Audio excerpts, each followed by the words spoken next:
दोस्तों, जैसा कि अमेरिका ने भारत को रूस से तेल खरीदने के लिए 30 दिन की परमिशन दे दी है, लेकिन सबसे बड़ा सवाल यह उठता है कि जब भारत एक संप्रभु राष्ट्र है, यानी कि जब भारत एक स्वतंत्र राष्ट्र है और अपने निर्णय खुद लेता है, तो ऐसे में अमेरिका होता कौन है, डोनाल्ड ट्रंप होते कौन है कि भारत सरकार को यह निर्देश देने के लिए कि रूस से तेल खरीदने के लिए हम आपको 30 दिन की अनुमति दे रहे हैं। हालांकि भारत की 3 प्रमुख कंपनियों ने रूस से तेल खरीदना स्टार्ट कर दिया है और भारत ने रूस से करीब 30 मिलियन बैरल तेल खरीद लिया है।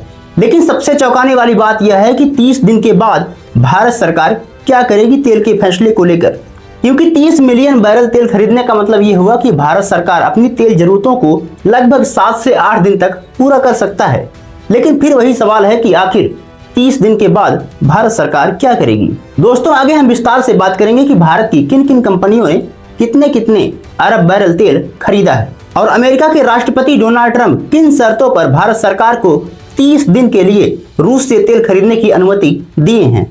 दोस्तों, जैसा कि ईरान और इजराइल के बीच जंग अभी भी जारी है और ईरान ने हुर्मुज़ जल संधि को लेकर प्रतिबंध लगा दिया है। कहने का मतलब यह है कि अगर कोई भी देश हुर्मुज़ जल संधि से होते हुए अपने माल की आवाजाही करता है तो ऐसे में उसको बम से उड़ाने तक की धमकी ईरान ने दे दिया है। बहरहाल, आइए समझते हैं कि आखिर अमेरिका ने भारत को 30 दिन के लिए रूस से तेल खरीदने की अनुमति क्यों दी।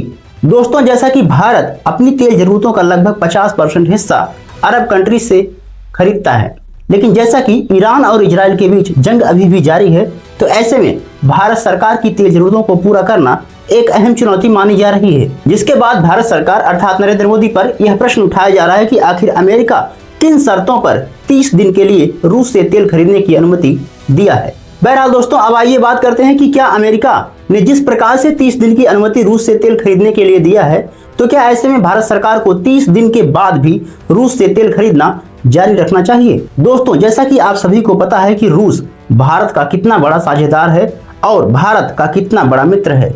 जैसा कि आप सभी को पता होगा कि जब 1971 के दौरान भारत और पाकिस्तान के बीच युद्ध हुआ था, तो रूस ने किस तरीके से भारत का मदद किया था, और वही अमेरिका जो आज भारत के लिए अपनी बातें मानने के लिए भारत सरकार को मजबूर कर रहा है, वही अमेरिका पाकिस्तान के फेवर में होकर लड़ाई कर रहा था भारत के खिलाफ।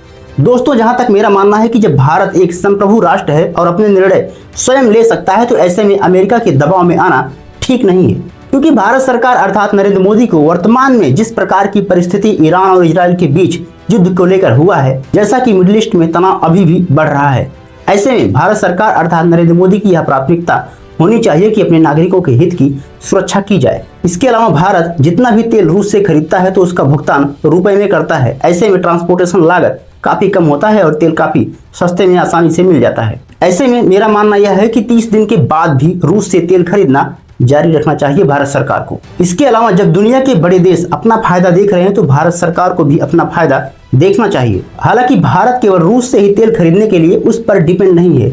इसके अलावा भारत रूस से या फिर अमेरिका से या फिर इराक या फिर कतर से तेल खरीदता आया है। दोस्तों, और यह सही भी है, क्योंकि एक ही देश पर डिपेंड होना ऊर्जा के मामले में भारत को कमजोर कर सकता है। बाकी आप क्या सोचते हैं कि क्या भारत सरकार को 30 दिन के बाद भी रूस से तेल खरीदना जारी रखना चाहिए?